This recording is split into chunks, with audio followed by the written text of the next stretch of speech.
Hello friends, welcome to method world. Doctor Sunil Gupta, आप सबका मेरे यूट्यूब चैनल में बहुत बहुत स्वागत है। डियर फ्रेंड्स, जैसे कि आप जान रहे हैं कि मैं आपको आजकल ऐसे वीडियो भी बना के देने लगा हूं जो कि आपके डायरेक्ट एजुकेशन से रिलेटिव है, यानी कि आरजीबी से रिलेटिव आपके वीडियोस भी मैं आपको दे रहा हूं। आज मैं आपको एक ऐसी बहुत इंपॉर्टेंट चीज बताने जा रहा हूं उन लोगों के लिए जिन लोगों का मर्सी अटेम्प्ट है। मर्सी अटेम्प्ट क्या होता है और ये किस प्रकार से काम करता है, आप यूनिवर्सिटीज में मर्सी अटेम्प्ट में किस प्रकार से बैठ सकते हैं, इन सब के बारे में मैं आपको आज पूरी जानकारी दूंगा। बस आपको करना यह है कि आप वीडियो से को भी स्किप मत करिएगा और वीडियो को जब भी अगर आप देख रहे हैं तो आप ईयरफोन लगा के सुनिएगा, जिससे कि आपको बेहतर चीजें अच्छी तरह से समझ में आती हो। तो आइए स्टार्ट करते हैं। तो यहाँ पर मैं आपको आज बता रहा हूँ कि किस प्रकार से आपका मर्सी अटेम्प्ट का एक आरजीपी में एक आपका लेटर निकाला हुआ है और ये लेटर हमारे पास किस प्रकार से काम करेगा। देखिए, ये लेटर जो निकाला गया है वो आपका 25/10/2024 को निकाला गया है, जो कि जिसमें लिखा हुआ है कि सारे का सारा लेटर जो है दिया गया है जो भी आपके कॉलेज में जो जो एग्जाम सुपरिटेंडेंट हैं उनको, साथ में उनके प्रिंसिपल या डायरेक्टर को। अब इस लेटर को किस प्रकार से पढ़ना है, क्या क्या इसमें चीजें लिखी है, मैं आपको वन बाय वन देता हूँ। देखिए, यहाँ पर लिखा अध्यादेश 12 की कंटिका क्रमांक 24.1.4 में के थ्रू ये लेटर निकाला गया। अब इस लेटर के थ्रू वो क्या बताना चाह रहे हैं, तो मैं आपको वन बाय आपको वो चीजें बताते चले जाता हूँ। आपको बेहतर तरीके से समझ में आएगा ये चीजें किस प्रकार से हो रही है। तो देखिए, सबसे पहले आपको देखेंगे आप इसके अंदर कि प्रावधान का केवल ऐसे छात्रों को यह अंतिम अवसर प्रदान किया जाएगा जो डिग्री उपाधि पूर्ण करने हेतु अधिकतम 5 वर्ष में थ्योरी सैद्धांतिक सैद्धांतिक मतलब कि प्रैक्टिकल एग्जामिनेशन तथा 5 प्रैक्टिकल प्रायोगिक परीक्षा में अनुत्तीर्ण हैं। इसमें स्पष्ट तौर पर लिखा हुआ है कि स्नातक पाठ्यक्रम में नियमित बैठने वाले छात्रों की इस अंतिम अनुकंपा अवसर हेतु पात्रता नहीं होगी। मतलब कि ये उन लोगों के लिए नहीं है जो अभी कंटिन्यूस यानी कि रेगुलर छात्र हैं, उनके लिए नहीं है। ये केवल उन लोगों के लिए है जिन लोगों का मर्सी अटेम्प्ट है। मर्सी अटेम्प्ट है मतलब कि ऐसा मर्सी अटेम्प्ट है, या तो वो अपना एजुकेशन बीच में, अपनी डिग्री बीच में छोड़ दिए हैं, या उनके लिए है जो कि अपने किसी कारणवश अपने पास अपनी डिग्री कंप्लीट नहीं कर पाए हैं। इसको थोड़ा ध्यान समझिएगा क्योंकि बहुत इंपॉर्टेंट चीज है।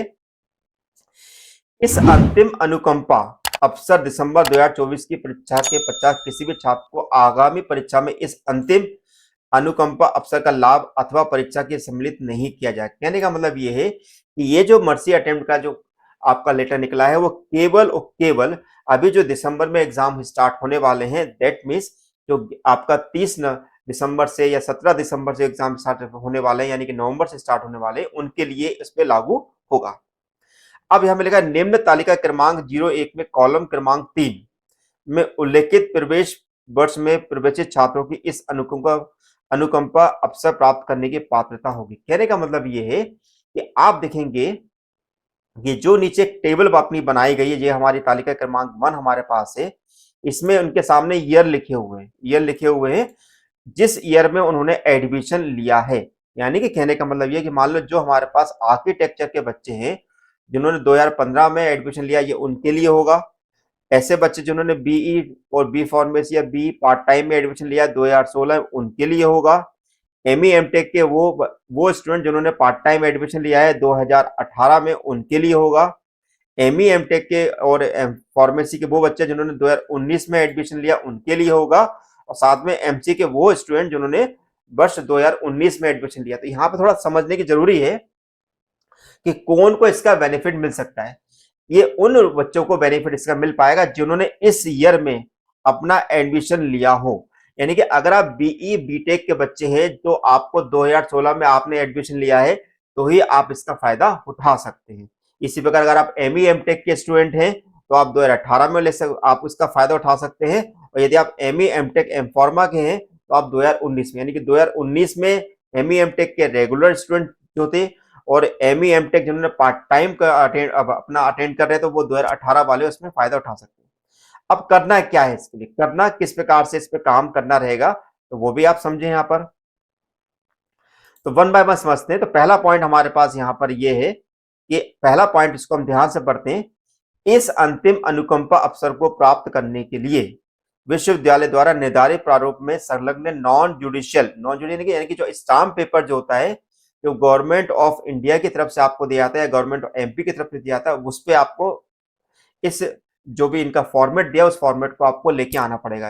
यानी कि जनरली हम ये ऐसा कह सकते हैं कि जो नोटरी वाले होते हैं उन नोटरी वालों के पास जाना पड़ेगा और वो स्टाम्प पेपर, वो जो उन्होंने जो भी आपको आपको फॉर्म दिया हुआ है उस फॉर्म को उस पर अंकित करना पड़ेगा। अब ये कितने का होगा? तो ये आपका होगा 100 रुपए के स्टाम्प पेपर पे आपको ये काम करना रहेगा। लेकिन सबसे इंपॉर्टेंट चीज ये है कि आप इसे यूनिवर्सिटी में तभी जमा कर सकते हैं जब आप अपने डायरेक्टर या आपके प्रिंसिपल के द्वारा इसको सत्यापित करा लेंगे। ओके, दूसरी इंपॉर्टेंट चीज यहां पर यह है कि कई स्टूडेंट्स ऐसे होते हैं जिनका गैप हो जाता है। गैप हो जाता है, मान लीजिए उन्होंने 2016 में एडमिशन लिया, बिल्कुल ध्यान से सुनिएगा, जिन्होंने 2016 में एडमिशन लिया तो उनकी डिग्री जो होना थी वो कब होनी थी? 2019 में डिग्री होती है, क्योंकि 16, 17, 18 और 19, तो उनका फोर्थ ईयर का होना था 2019 में था। लेकिन मान लो कि उन्होंने 2019 से पहले अपनी डिग्री को छोड़ दिया, किसी कारण मान लो उनका एक्सीडेंट हो गया या वो किसी दूसरे कारण से वहां पर अपनी डिग्री को कंप्लीट नहीं कर पाए, तो ऐसी कंडीशन में अगर ऐसे बच्चे जिनका 2 वर्ष या उससे अधिक होने की स्थिति में, यानी कि जैसे बच्चे की मान लो उन्होंने 2 साल या 2 साल से अधिक वर्ष ऐसा हो गया है, ईयर हो गया है जिसमें उन्होंने अपनी डिग्री को कंप्लीट नहीं किया है, तो वो भी इस मर्सी अटेम्प्ट का फायदा उठा सकते हैं। ओके, आगे बात समझ में आपको? अब इसके लिए आपको एक गैप सर्टिफिकेट बनाना पड़ेगा, जो वो भी आपको नॉन जुडिशियल है कि आपको किसी भी नोटरी वाले के पास जाना पड़ेगा और वहां पर जाके आपको वो फॉर्म भराना होगा। अब मैं आपको इसमें बता रहा हूं, उपरोक्त तालिका क्रमांक 1 के सरल क्रमांक 3 और 4, यानी कि हम बात कर रहे हैं 3 और 4 इनकी बात कर रहे हैं। पीजी पाठकों के चतुर्थ छठवें और के छात्रों हेतु, यानी कि हमारे पास उपरोक्त अनुसार शपथ पत्र प्रस्तुत करने में उपरांत आगामी कार्रवाई निम्न समय सीमा के अनुसार प्रवेशित महाविद्यालय को पूर्ण करना होगा। यानी कि जो भी आपने जो एमई एमटेक के बच्चे हैं, बिल्कुल ध्यान सुनिएगा, जो भी एमई एमटेक के बच्चे हैं उनके लिए स्पेशली ये बात की जा रही है। करना क्या है आपको? उसके लिए आपको करना क्या रहेगा कि आप देखेंगे कि यहां पर हमारे पास कुछ डेट्स दी हुई है, उन डेट्स को आप ध्यान से पढ़ लीजिए। पहली बार हमारे पास दी हुई है क्योंकि हमारे पास बीटेक के बच्चे हैं, बी फॉर्मी के बच्चे हैं, बी पार्ट टाइम के बच्चे, उनको ये जो अवसर जो है 14/11 तक अपना फॉर्म सबमिट करना होगा अपने डायरेक्टर या प्रिंसिपल से साइन कराने के बाद। लेकिन यही बात अगर आपका एमई एमटेक है, यानी कि आप देखेंगे पॉइंट नंबर जो 2 जो है उसको ध्यान से समझिएगा कि क्या है। ME MTech M pharmacy ME MTech part time के लिए शपथ पत्र एवं गेस्ट सर्टिफिकेट प्रस्तुत करना। आपको ऐसी कंडीशन में 27/12/2024 यानी कि 27 दिसंबर तक आपको अपना ये दोनों सर्टिफिकेट जो भी आपका एप्लीकेबल हो रहा है, चाहे वो आपका पहला वाला या दूसरा वाला गैप सर्टिफिकेट हो, पहला वाला तो आपको जमा करना ही करना होगा। साथ में यहां पर भी एक बहुत इंपॉर्टेंट चीज है, छात्रों द्वारा फॉर्म भरना है, वो फॉर्म भरने की लास्ट डेट क्या है? 30/12/2024, यानी कि आपको 30 दिसंबर 2024 या उससे पहले ये सारे काम कर लेने। लेकिन अब यहाँ पे पॉइंट नंबर 4 पढ़िएगा, जो स्पेशली बात कर रहा हूँ एमई एमटेक के लिए, thesis upload and panel generated, इनका किसी भी हालत में थीसिस अपडेशन हो जाना चाहिए 15/1/2025 यानी कि 15 जनवरी 2025 तक। इनका वाइवा कंप्लीट करना होगा कॉलेज को 31 जनवरी 2025 तक, और उस थीसिस को जो भी वाइवा हुआ है उसके मार्क्स जो है किसी भी हालत में 15 फरवरी 2025 तक जमा करने होंगे। अब आपके मन में यहां पर सवाल उठ रहा होगा कि सर वो जो फॉर्मेट है वो फॉर्मेट क्या है? तो देखिए ये फॉर्मेट के लिंक जो है मैं आपको डिस्कशन बॉक्स में भी दे दूंगा, वहां से आप डाउनलोड कर सकते हैं, और चाहे तो आप आरजीबी की ऑफिशियल वेबसाइट से भी इसको डाउनलोड कर सकते हैं। अब इसमें करना क्या है, इसमें बहुत इंपॉर्टेंट चीज यहां पे लिखी है भाई, ये सारा का सारा प्रोसेस जो है किसी भी हालत में आपको 27/12 तक कर लेना चाहिए, यानी कि आपके द्वारा जो भी फॉर्म भरे जा रहे हैं वो फॉर्म जो है 27/12/2024 तक आपको सबमिट करने होंगे। अब वो जो फॉर्मेट है वो फॉर्मेट में आपको 1 बाय 1 बता रहा हूं, तो फॉर्मेट को आप थोड़ा समझिएगा। तो पहला फॉर्मेट हमारे सामने है, ये जो फॉर्मेट हमने क्यों दिया हुआ है जिसको बोला हुआ है प्रारूप नंबर 1 यानी कि फॉर्मेट नंबर 7।